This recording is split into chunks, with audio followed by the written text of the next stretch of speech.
What if I told you that the most important thing at an American food truck is not the food, it is the unspoken rules? If you do not know them, you will hold up the line, sound demanding, and leave confused about one little sign, cash only. Today, we are decoding food truck culture so you can walk up to any truck, anytime, and order like a regular. Hey everyone, welcome to Speak Like a Native. I'm Maya. And I'm Leo. Let's get into it. Maya, I love this topic because food trucks are everywhere now. In my city, there are at least 3 near my office. But every time I go, I feel nervous. The menu is tiny, everyone talks fast, and there's always a line behind me. I never know what to say. That is exactly why this episode matters.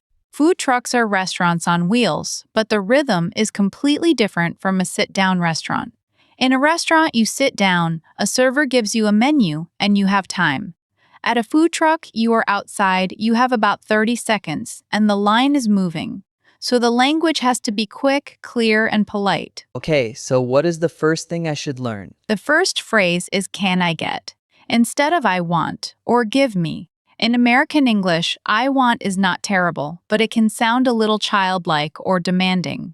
"Give me" is even stronger, like a command. "Can I get?" is soft, natural, and polite. It is the number one opening for casual food ordering. So instead of saying, I want a burger, I say, can I get a burger, please? Exactly. And notice that "please" at the end makes it even more friendly. You can also say "could I get?" or "I'll have." Both are natural. But "can I get?" is the most common one you will hear from native speakers. Got it. But what if I do not know what to order? The menu is right there, but sometimes the names are confusing. Then you use the magic question. What's popular here? Or what do you recommend? Food truck workers are used to this question. It makes you sound like a normal customer who trusts their opinion. It also buys you a few seconds to look at the menu while they answer. Oh, that is smart. I usually just stand there and say, ooh, ooh. I can see why that makes the line uncomfortable. Right. A long "ooh ooh" while people wait behind you is stressful for everyone. But if you ask what's popular here, the worker usually smiles and says something like, "Our fish taco is the best seller," or "People love the pulled pork sandwich." Now you have a recommendation and you can order immediately. Okay, let me try. What's popular here? Perfect. But let's build a full real-life scenario so you can hear the rhythm. Imagine you are at a food truck called Sunny's Tacos. It is lunchtime, there are 7 people in line, and the menu board has 5 items. You step up to the window. The worker says, "Hey, what can I get for you?" Can I get 2 fish tacos, please? Great. Then the worker says, "Anything else?" That's it, thanks. Beautiful. Then the worker says, "Cash only today." Oh no, I have a card. I would say, oh, do you take cards? And the worker would say, "Sorry, cash only." At that point, you do not argue. You can say, "No problem. Is there an ATM nearby?" Or if you have cash, you just say, "No problem, how much is it?" No problem. How much is it? That phrase is golden. How much is it? Or how much do I owe you? Then you pay, grab your food, and say, "Thanks, have a good one." Thanks, have a good one. That feels very native. It is. Have a good one just means have a good day. You will hear it everywhere at food trucks and coffee shops. Maya, I have to admit, when I first saw a cash-only sign, I thought it meant the truck only accepted coins. I said to my friend, but I have dollars, not coins. He laughed at me. That is actually a very common misunderstanding. Cash only means paper money and coins, just not cards, phone payments, or digital wallets.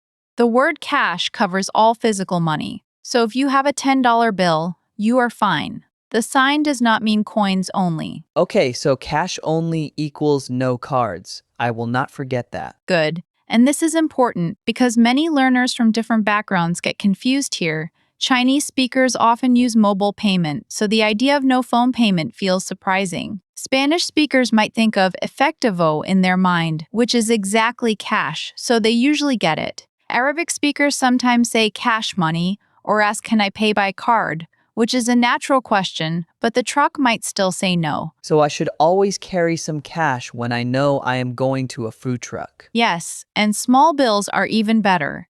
If you pay for a $7 taco with a $50 bill, the worker might not be able to break it. Some trucks even put up signs that say small bills appreciated. That means they want $5, $10, and $20 bills, not large ones. That is a very practical tip. What is break a bill, by the way? I have heard that phrase. Good question. If you break a bill, you exchange a large bill for smaller bills or coins. For example, if you have a 50 and the taco is 7, the truck might not have enough change to break your 50, so they might ask, "Do you have anything smaller?" Do you have anything smaller? I need to remember that. And I would say, no, sorry, this is all I have. Then the worker might tell me where an ATM is. Exactly. But a better plan is to check the payment situation before you join the line. Look at the window for stickers or signs, Visa, MasterCard, or a cash-only sign. If you do not see any sign, you can ask, "Do you take cards?" before you order. That saves everyone time. That is a culture hack. Look before you line up. Yes, and sometimes food trucks accept cards, but have a minimum purchase. They might say, "There's a $5 minimum for cards." That means you must spend at least $5 to use a card. Oh, I did not know that. So if I only want a $2 taco, I need cash. If I only have a card, I might need to order something else to reach the minimum. Exactly. But these rules differ by truck, so if you are not sure, ask. That is the unspoken rule. Be ready and do not slow down the line. Now, here is the part that surprises most people. Food trucks often have a rotating menu. That means the menu changes often. One day they have Korean barbecue tacos, the next day they have shrimp po' boys.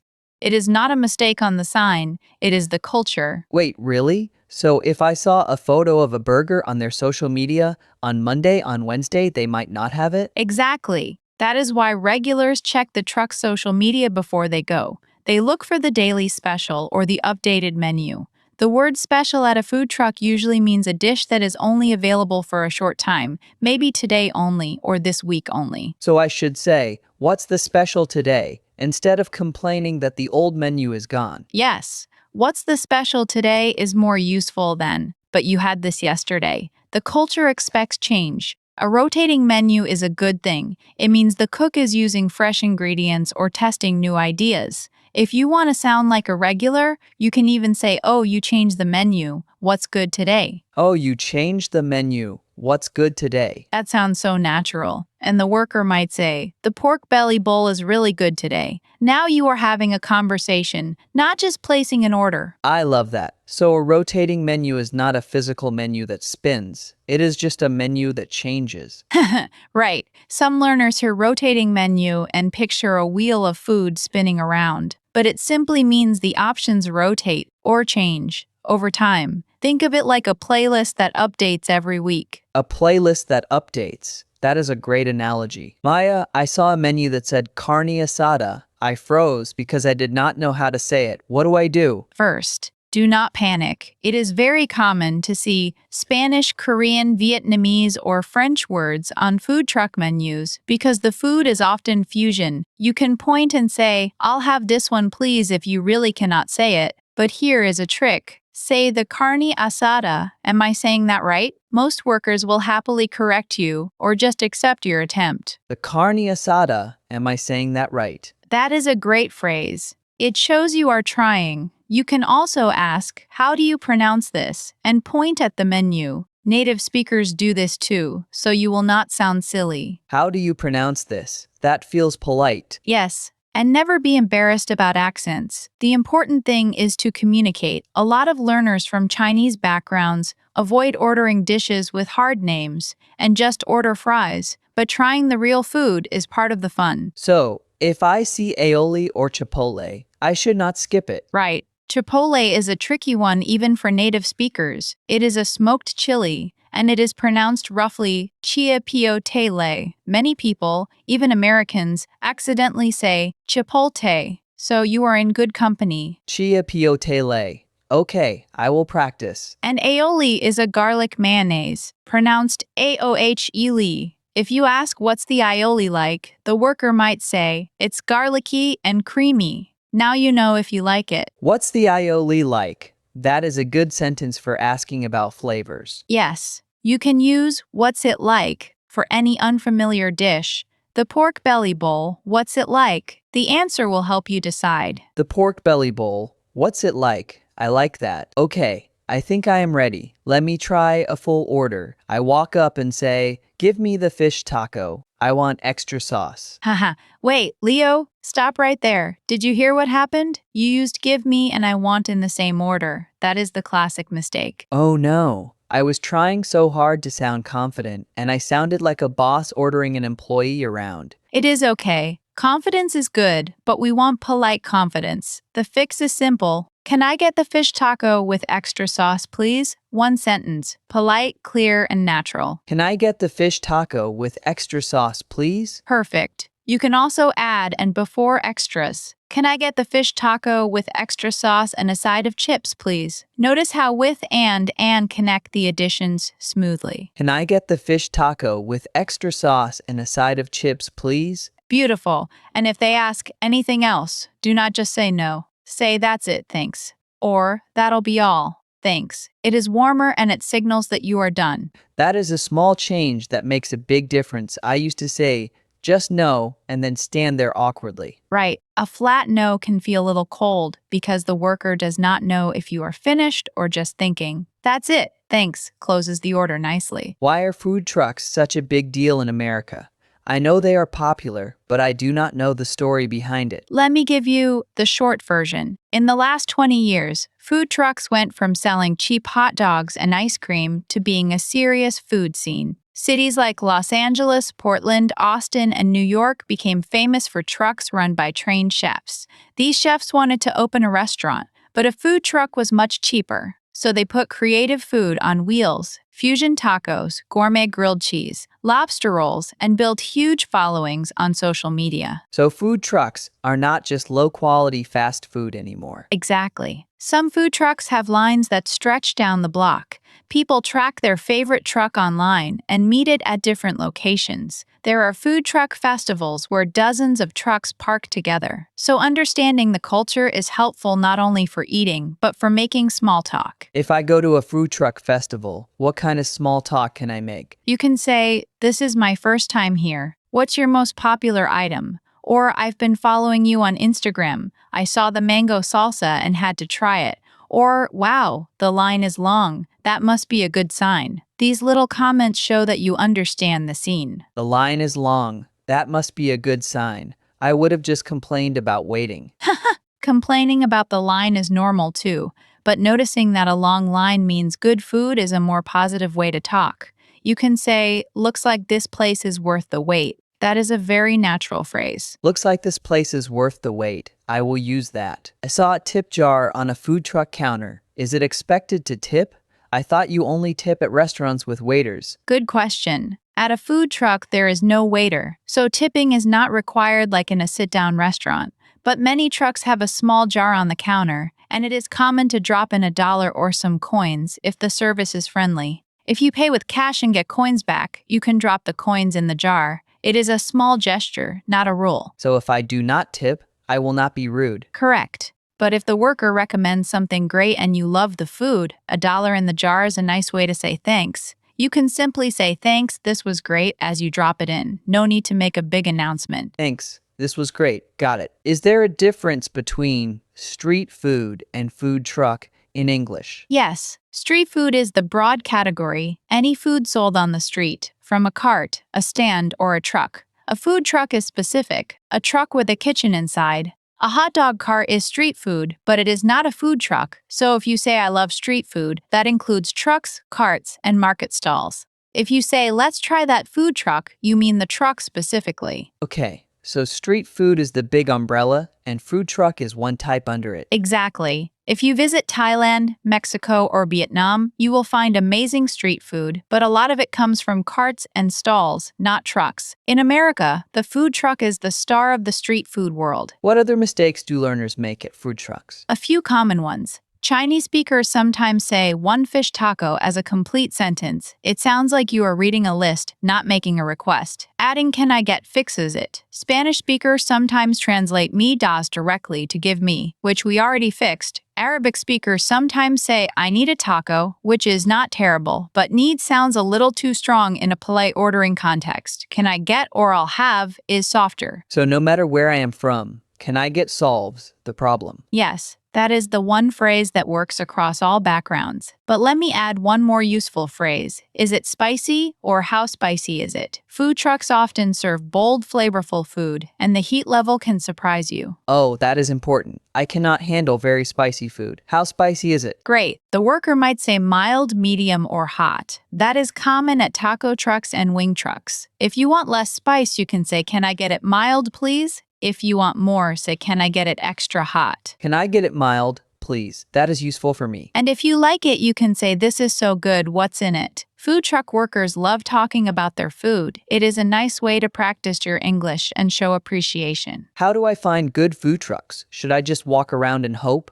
No, locals use social media and apps. Many trucks post their location every morning. You can follow them on Instagram or use local food truck finder apps. If you are traveling, you can ask, are there any good food trucks around here? A local might say, oh, there's a great taco truck by the park on Tuesdays. Are there any good food trucks around here? That is a good phrase for travelers. Yes, and if someone tells you about a food truck, you can say, how do you know them? Or, is there a truck you'd recommend? That opens up a nice conversation. Okay, so the hidden rules are look for social media, check payment, know the rotating menu, and ask what is popular. Exactly. And one more unspoken rule. Wait for your order near the window, but not too close. If you stand right in front, you might block the next customer. The worker will usually call your name or order number. Listen for it. What if I miss my name? That has happened to me at coffee shops. It happens to everyone. If you think you missed it, just walk up and say, excuse me, I had the fish taco. Is it ready yet? That is polite and clear. Excuse me, I had the fish taco. Is it ready yet? Good. Let's do a quick practice round. With the rotating menu, I will be the worker and you will be the customer. I will say, hey, what can I get for you today? But this time the menu changed and you do not know the items. What's the special today? Today we have a crispy chicken bowl with pickled onions. It's really popular. Oh, that sounds good. Can I get the crispy chicken bowl, please? Anything else? That's it, thanks. Cash or card? Cash. Perfect. That is exactly how a regular would order. Small, quick, and polite. That felt good. I did not freeze, and I used the phrases. That is the goal. The more you practice, the less you will panic. Even if you make a mistake, food truck people are usually friendly and patient as long as you are polite. Here is your listener challenge for today. In the next few days, find a street food vendor or food truck, in person or online. Write down 3 things you would order in English. Then practice saying them out loud using can I get and please. If you cannot find a food truck, watch a YouTube video of someone ordering at an American food truck and repeat their lines. Yes, and try to use this formula. Can I get plus the item plus please? And if you do not know what to order, ask what's popular here. Exactly. And if you want more real-life English like this, subscribe and turn on notifications. We release new episodes daily in each series, and each one gives you one small change that makes a big difference. We will be back tomorrow with another lesson. Hit that subscribe button so you do not miss it. Today's rule: at a food truck, swap I want for can I get and always ask, what's popular today? Can I get a taco, please? What's popular today? Now you really sound like a regular. Thanks for listening, everyone. Have a good one. See you next time.